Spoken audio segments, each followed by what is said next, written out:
Hi guys! Magandang buhay! For today's video, magluluto tayo ng almusal. Binalatan ko na yung hotdog at inuna ko nang hiwain yung bawang.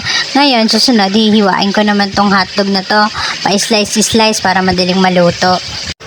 3 hotdog nga lang pala yung hihiwain ko ng slice para sa ulam. Tapos yung isa, hihiwain ko naman ng maliliit para ihahalo natin sa sangag natin mamaya. Tulog pa nga pala si Thea niya ng oras na yan, kaya ako ito luto lang ng luto para pagising niya may kakainin na siya. Minsan sarap talagang pagsilbihan yung mga mahal natin sa buhay, diba? Binuksan ko na nga pala yung kalan, meron ng mantika. Yan, nilagyan ko na din ng hotdog. Minekos ko lang yan para maluto ng husto. Ang hirap palang magluto, no? Pag hawak mo, isang kamay lang. Ayan, hintay lang na natin siya mag-brown. Nag-brown na siya. Tapos, susunod na natin yung binati ng itlog. Bitating itlog, ha? Huwag kayong green-minded.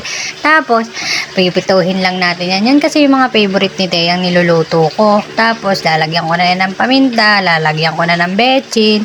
Tapos, ibabalik na rin na natin yan kasi feeling ko nasusunog na yung ilalim. Ayan, nasunog na nga pala yun talaga yung ilalim. Hirap pala, sinunod ko na yung sinangag, nilagay ko na yung bawang, mekos ko lang din yan, sinunod ko na yung hotdog, susunod ko na talaga yung hotdog. Ang hirap pag isang kamay, walang katulong. Diyos ko, mekos ko na yan. Tapos iikot-ikutin yung itlog. Ayan, hindi ko mabate. O, diba? Ang hirap. Hinihingal din pala ako sa pag voice over. Nilagyan ko ng fanchaw para may gulay. Tapos nilagyan ko ng kanin. Tapos pinagsama-sama ko, hinalo-halo ko, paminta, betchin, ginisa mix para masarap, para mas malasa. O, gisingin ko na si Thea mamaya kasi magugutom na yun. Ayan, gising na nga si Thea.